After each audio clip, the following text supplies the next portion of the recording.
छापल्याप्रमाणे सभापती महोदय, राज्यामधल्या अनेक शेतकऱ्यांची एफआरपी जवळजवळ आतापर्यंत ऊसाची 1000 कोटी रुपये साखर कारखाने देणं बाकी आहे. उत्तरामध्ये मंत्री महोदयांनी म्हटलं की 31/3/2026 पर्यंत 1000 कोटी रुपये एफआरपी देणं होती आणि नंतर 15/6/26 अखेर 69.12 कोटी रुपये एफआरपी 29 कारखान्याकडे राहिलेली आहे. खाली उत्तरात म्हटलेलं आहे की 154 साखर कारखान्यांनी एफआरपी दिलेली आहे आणि 56 साखर कारखान्याकडे 396 कोटी रुपयाची एफआरपी आहे. जवळजवळ 400-450 कोटी रुपये शेतकऱ्यांची एफआरपी साखर कारखाने राज्यातले द्यायचे राहिलेले आहेत. आणि मला मंत्री महोदयांना दोनच प्रश्न विचारायचे आहेत की ही जी राहिलेली एफआरपी आहे ही एफआरपी किती दिवसामध्ये व्याजासह शेतकऱ्याला आपण देणार का? जी 1000 कोटी रुपये जी थकवलेली एफआरपी होती ती व्याजासह काही कारखान्याने एफआरपी दिली पण त्याचं व्याज दिलं नाही, तर ही एफआरपी व्याजासह आपण किती दिवसामध्ये शेतकऱ्यांना देणार आहात?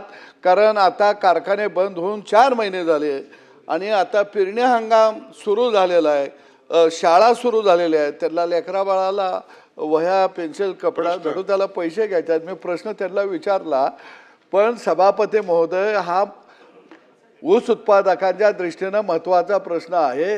ज्या कारखान्यांनी एफआरपी दिलेली नाही त्याच्यावरती आपण त्या संचालकावरती FIR दाखल करणार का? त्यांची मालमत्ता आपण जप्त करणार का? आणि राहिलेले पैसे 400-450 कोटी रुपये हे व्याजासकट किती दिवसामध्ये शेतकऱ्याला देणार? मंत्री महोदय. सभापती महोदय, सदाभाऊंनी अतिशय महत्त्वाचा विषय सभागृहासमोर मांडलेला आहे. या ठिकाणी माझ्याकडे इत्थंभूत माहिती आहे. सर्वप्रथम मी महाराष्ट्रामध्ये 210 कारखान्यापैकी 100% एफआरपीची रक्कम दिलेले कारखाने 162, 80 ते 99% एफआरपी दिलेले कारखाने 43 आणि 60 ते 80% एफआरपी रक्कम दिलेले कारखाने 2 आणि 0 ते 60% एफआरपीची रक्कम दिलेले 3 कारखाने. कारखान्यामध्ये हंगाम 2025-26 मधील एफआरपीची थकीत रक्कम 298 कोटी राहिलेली आहे. त्यांच्यावर कारखान्यावर देखील RRC काढलेले आहेत आणि टप्प्याटप्प्यानं शेतकऱ्याचे पैसे निश्चितपणे कारखान्याला देण्यासाठी आम्ही भाग पाडू. प्राजक्त तनपुरे. प्रवीणजी, प्राजक्त तनपुरेला दिले. प्राजक्त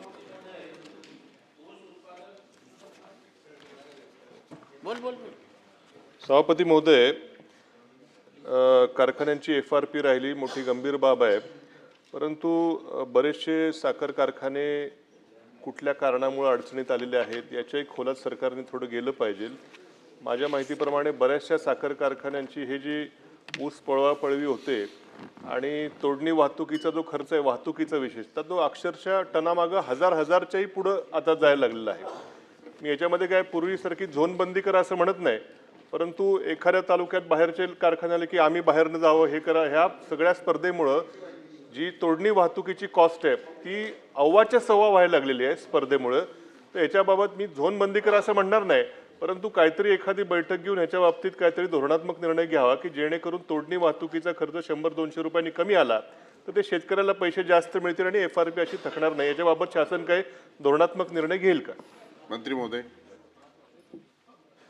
सभापती महोदय, शेतकऱ्याला भाव अधिक मिळावा म्हणून झोनबंदी उठवली. जो कारखाना जास्त भाव देतोय तिथे आपले शेतकरी जातात, म्हणून अशा प्रकारची झोनबंदी आणायची आवश्यकता नाही. काही नवीन याच्यामध्ये क्षेत्रामध्ये उद्योगपती आलेले आहेत, काहीतरी सुरुवातीलाच काहीतरी आमिष दाखवतात, म्हणून अशा प्रकारची झोनबंदी आणायची आवश्यकता आपल्याला नाही आहे. आता राहिलेले पैसे आहेत ते सरकारने त्याच्यावर FIR केलेले आहेत. एफआरपीसाठी दाखल करण्याची, त्याच्यावर FIR वैयक्तिक करण्याची आपल्याकडे साहेब तरतूद नाही, कारण हा जो कायदा आहे तो केंद्राचा कायदा आहे आणि आज बघतोय आपण साखर कारखानदारी तशी खूप अडचणीत आहे. महाराष्ट्र राज्य सरकार आपलं खूप चांगल्या प्रकारचं काम करत आहे, अजूनही आपल्याला सुधारण्याची आवश्यकता आहे. आम्ही महाराष्ट्र शासनाच्या वतीनं मुख्यमंत्री महोदय आणि कृषी मंत्री दोन्ही उपाध्यक्ष अमित भाई शहा यांच्याकडे बैठक लावली कांदा आणि ऊसाच्या संदर्भात. त्या दिवशी बैठकीमध्ये असे विषय मांडण्यात आले की MSP थोडीशी आपल्याला वाढवली पाहिजे किंवा FRPची लिंक केली पाहिजे, हा विषय मांडला. सध्या महाराष्ट्रामध्ये चांगल्या प्रकारची कारखाने चालते, भाव भेटावा म्हणून इथेनॉलची भरमसाठ करण्याची परवानगी दिली. इथेनॉल मोठ्या प्रमाणामध्ये केलं आणि आता इथेनॉलची जी आपल्याला दिलेली कोटा आहे तो कमी आहे आणि ग्रीन बेस इथेनॉलला 11 रुपयाचा फरक आहे. त्याही संदर्भामध्ये केंद्र सरकारला तशी विनंती केली की 9 ते 10 रुपये त्याच्यामध्ये वाढ करावी. प्रश्नोत्तराचा तास हे उत्तर सभेपर्यंत वाढवण्यात येते. तर त्या साखरेच्या संदर्भात तो विषय करावा. MSP आतापर्यंत 6 वेळेस वाढले पण MSP मात्र वाढलेली नाही आणि अशा प्रकारच्या तिथं विनंती वजा केंद्र सरकारकडे केलेल्या आहेत. आणि ज्यूस टू इथेनॉल त्याच्यामध्ये देखील काही वाढ करावी अशा प्रकारच्या सूचना दिलेल्या आहेत. सहकार मंत्री महोदयांनी अतिशय साकारात्मक उत्तर दिलं होतं की आम्ही तुम्हाला लवकरात लवकर याच्यामध्ये पॉझिटिव्ह निर्णय देऊत. आणि आज येणाऱ्या हंगामामध्ये महाराष्ट्रातली 50% कारखाने सुरू होतील की नाही की अशा प्रकारची भीती आहे. आणि त्याच्याबरोबरच दुसरा एक विषय मांडला होता की याच्यामध्ये पुनर्गठन करून द्यावं की ज्याच्यामुळे 7 वर्षाचं इनड्रोम असावं, 2 वर्ष त्याच्यासाठी सवलत द्यावी. आणि तो त्यांनी सांगितले की हा तुमच्या राज्याचा निर्णय आहे आणि त्याला जे काही परवानग्या लागणार आहेत ते आम्ही तुम्हाला देऊन टाकू.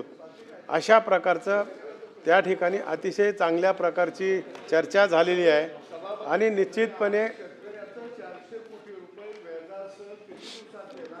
आणि ज्याने दिलं नाही त्यांच्यावर FIR दाखल करणार का, हा माझा प्रश्न आहे. याचं उत्तरच मला आलं नाही. सर मंत्री महोदय, तशा प्रकारचं व्याजाची परिस्थिती नाही आहे आणि जिथं गरज पडली तिथं व्याज त्या शेतकऱ्याचं नाही त्यांचा प्रश्न स्पेसिफिक हो, आहे हो. की जी आपण मान्य केलेलं हो. आहे की 396 कोटी रुपये देणं आज तारखेला प्रलंबित आहे, तर ते किती दिवसात देणार एवढा त्यांचा स्पेसिफिक प्रश्न आहे. आणि नाही दिलं तर त्यांच्यावरती काय कारवाई करणार? त्यांच्यावर 15% व्याजाची आपण त्यांना लावून ते पैसे देतोय. आपला कारखाना देण्यासाठी शासन त्यांना भाग पाडतंय आणि तशा प्रकारचं दिलेलं आहे. प्रवीण दरेकर,